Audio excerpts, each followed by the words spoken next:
They embraced long enough for one trolley to arrive and depart outside, and then a second, and finally a third. The sun sets a little more. The lights turn yellow and red and green. When he holds her, he thinks of Wales. He thinks of warm, long songs traveling through acres of water. She feels like that, like a saline home in a volume of sea, like weightless safety. He knows he should not care so much, but the comfort is so great. Holding her, he remembers way back to the night she invited him into her house. They were sitting side by side in his new car. The steering wheel offered him a place to rest his hands, while they both watched the clouds turn leaden in the dusk. "Walk me in?" she asked, still staring straight ahead. "Tonight?" She just got out of the car, leaving the door open, and he scrambled to catch up. On the windowsill beside the door, a sentinel of metal birds was arranged not to stare outwards, as he first suspected, but rather to peer in through the windows like curious tongs. Just inside the door, the cool darkness of the house lapped at his ankles, and he shivered. "Mother," she said. It wasn't a call or a question. It was a statement. And her mother appeared, and he tried so hard to stay composed, but gasped in spite of himself. She wore a bone-colored dress, and she had piled her hair into a black tower of curls. His eyes went instantly to the adornments on her shoulders.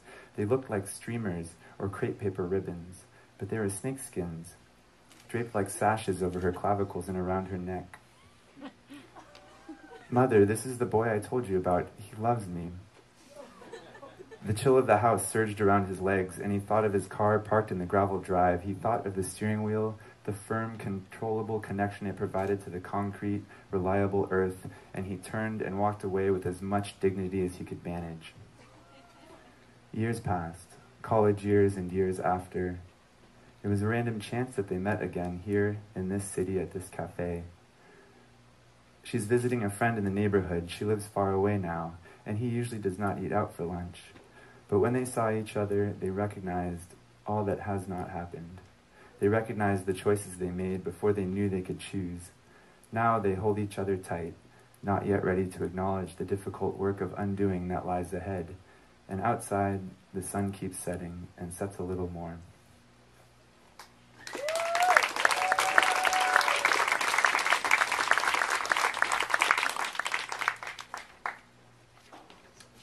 This is an all-caps poem.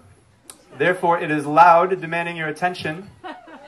Therefore, it is urgent, like a train, rushing cattle guard first through your tied to the track's head.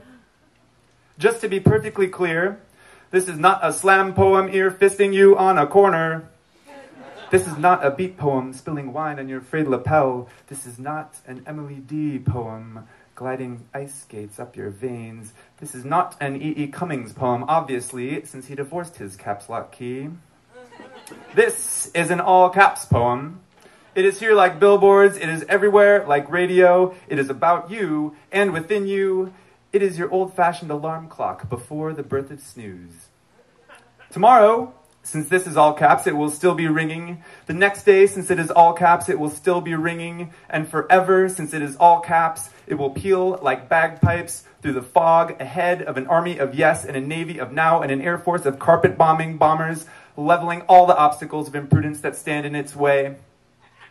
Like I said, this is an all-caps poem. It can do whatever the fuck it wants. And it will, and it does, and it has.